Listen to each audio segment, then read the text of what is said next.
Hello everyone, welcome to another episode of nina.ribena's Art Journal Prompts and More.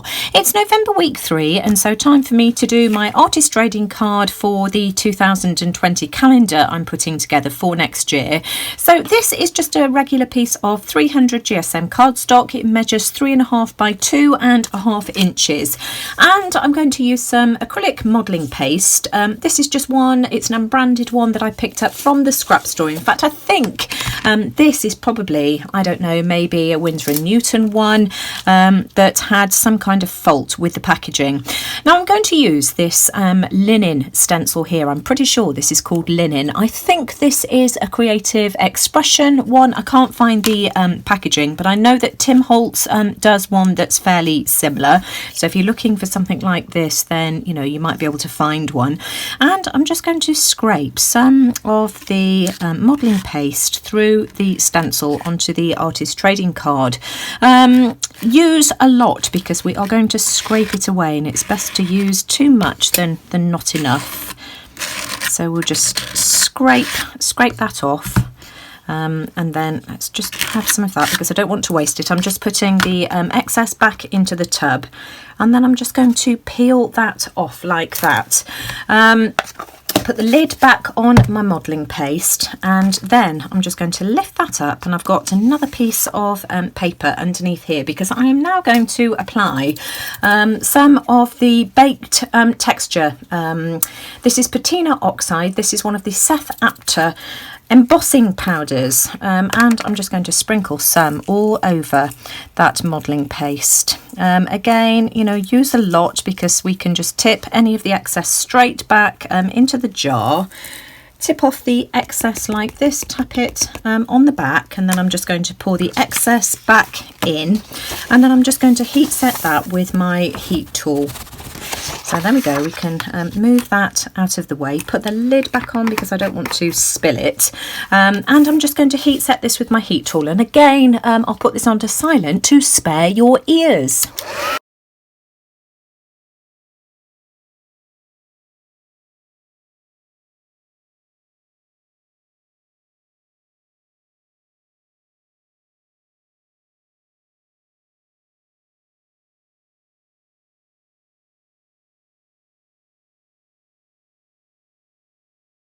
So this is what it looks like. It's had a chance to cool down, and I just think that's absolutely beautiful. The Patina Oxide is my favourite of all of the baked textures. Now I'm going to bring back my shoebox lid, and I've got 3 colours of Distress Oxides. I've got Iced Spruce, Peacock Feathers, and I've also got Spiced Marmalade. They've all had a really good shake, and I'm just going to spray some colours onto my background like this. Love that. I might have some more of the Iced Spruce. Iced Spruce is my favourite colour, and I think I'm going to add a bit of the Spiced Marmalade as well, and then I'm going to activate those colours by spritzing with water, and I'm going to heat set that with my heat tool, holding it at a distance because I don't want to remelt the embossing powder. This is what I've got so far, and you can see that I've done a tag as well. I've mounted both of these onto some cardstock just to give it a bit more structure and weight, and what I'm going to do now is just rub these with a microfiber cloth just to reveal that beautiful baked texture, and just buff it up a little bit. Just look how beautiful that is. It's just gorgeous. So we'll do the same with the tag as well, because of course the embossing powder acts as a resist to the sprays, so we can just wipe it straight off. Absolutely gorgeous. So I want to do some more to the tag before we add any focal images. I've got a piece of cardstock here that measures, I think it's 3 inches by 5 inches. Let's have a look. Yeah, 5 by 3. And what I want to do is again add some more of the embossing powder, the baked texture powder. I'm going to use my embossing stamp pad for this. I'm just going to apply some ink all over this stamp. Now this is the text stamp from the Tim Holtz Entomology set, Stampers Anonymous. And so I'm just going to add some of that all over my stamp, and then I'm going to apply my cardstock directly to this rather than go directly over the tag. I just think it will be easier for me to do that, so I'm just making sure that I've got plenty of ink. Then I'm just going to take the piece of cardstock and just put it on the top like this, and just really press that down to transfer that embossing ink. So we'll give it a nice good rub.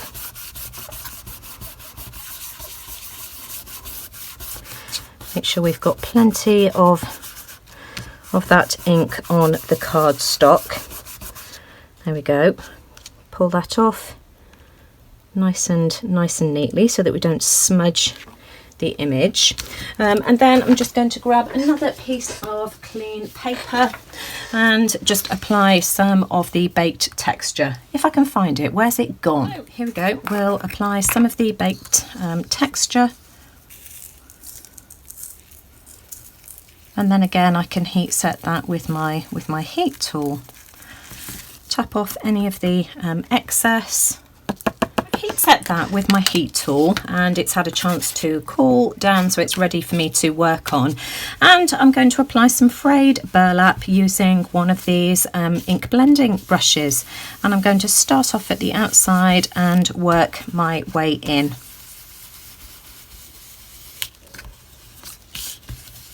So we'll go around the edges first, and again that embossing powder will act as a resist, so we can buff it off afterwards. And so I'm just going to keep going all the way around this card like this.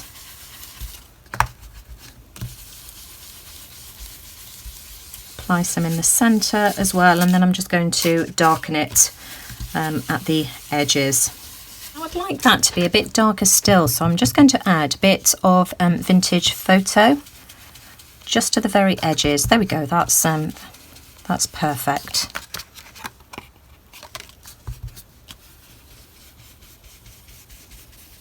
So we'll just go all the way around. That's how that looks, and I'm really happy with that because I just think it ties those two pieces together. I've mounted this onto a piece of craft cardstock, just a scratch piece that was lying around.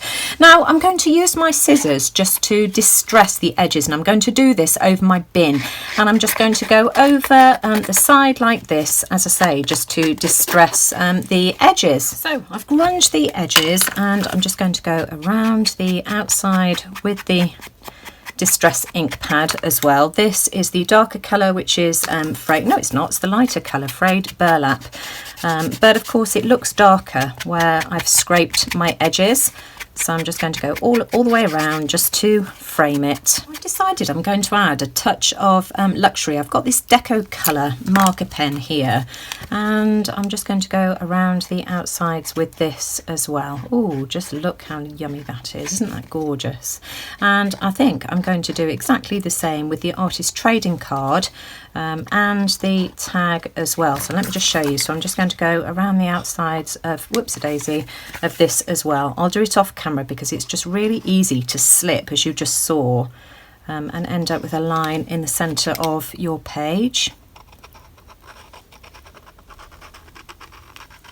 For my focal image, I'm going to use these two owls here. This is just from a brochure, Culture Vulture, that came through the post, advertising Christmas gifts and that kind of thing. So I'm going to cut these out. I'm going to tear the cover off. Let's do it this way around, and I'm going to mount it onto a piece of scrap cardstock to start off with, because this is just a little bit flimsy. So I am just going to trim the area that I want, which is this area here. I'm just going to trim that just so that I've got that other owl to use at a later date. There we go, here comes Louis.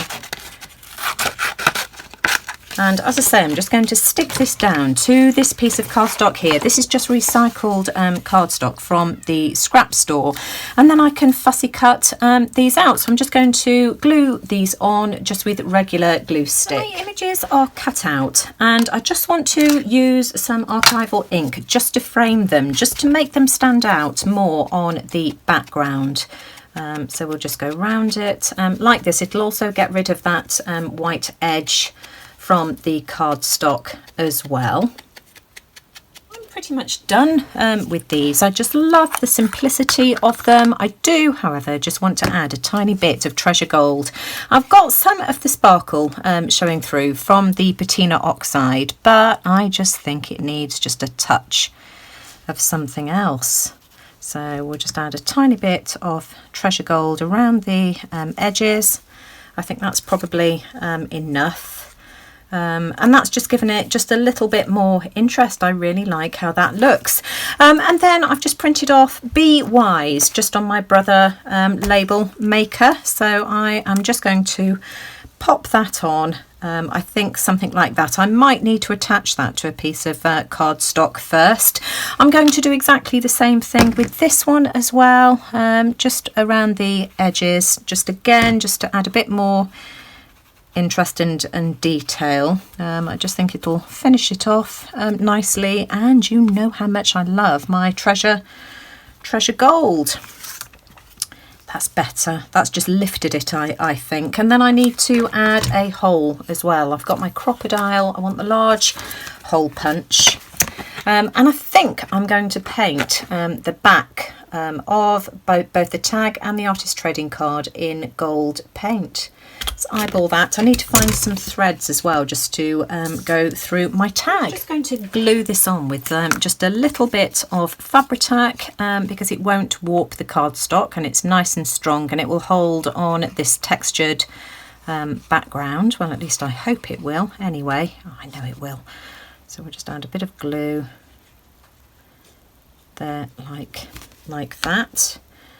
And I think I want my owl positioned about there. So I just need to hold that in place for a second or two just for the glue to grab.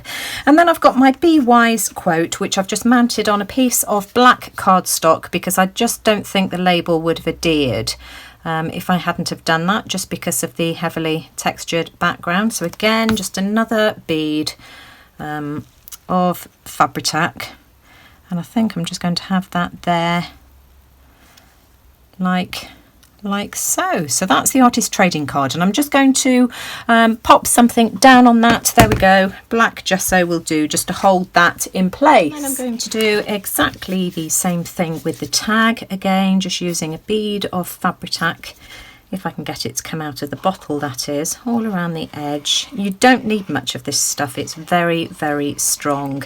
I keep being asked about Fabri-Tac. It's made by a company called Beacon. Beacon also do a glue called 3-in-1, and I do believe it is exactly the same, but it's slightly cheaper. Somebody also did a review on a glue the other day called Collal, I think it's called, and if I can find the link to that video, I'll leave that in the description box below, because again, that was another Fabri-Tac alternative, but better value for money. So I'm just going to glue this down on here like so. So just, you know, be careful with your positioning when you're doing things like this. That's it for this month. This is the finished tag. I've added a brass eyelet and of course some gold fibres and the quote Be Wise, the same as on the artist trading card.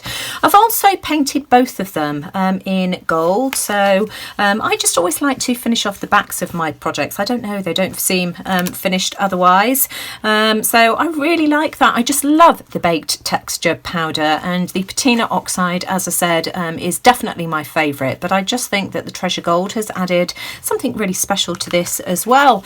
So that's the artist trading card for this month's calendar page.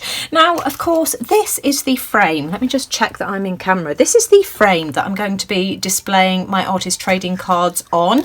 I'm going to decorate this next month, so look out for that. It's not going to remain red. I'm going to do something quite simple but hopefully quite effective with it, and I've got to find a way of displaying them something like that. But I hope you enjoyed this month's calendar page, and as always, if you did, you know, I'd really appreciate a thumbs up, and do let me know what you think in the comments below. Now, I know that not everybody is following along with the calendar prompt, so if you want to do something else instead, feel free to do so. An art journal page, a tag, a trading card. There isn't really a prompt for this month. I've just followed the mood board again, the owl from the mood board. So enjoy, and I look forward to seeing what everybody else decides to create. Take care, everyone, and I'll see you all again soon. Bye for now.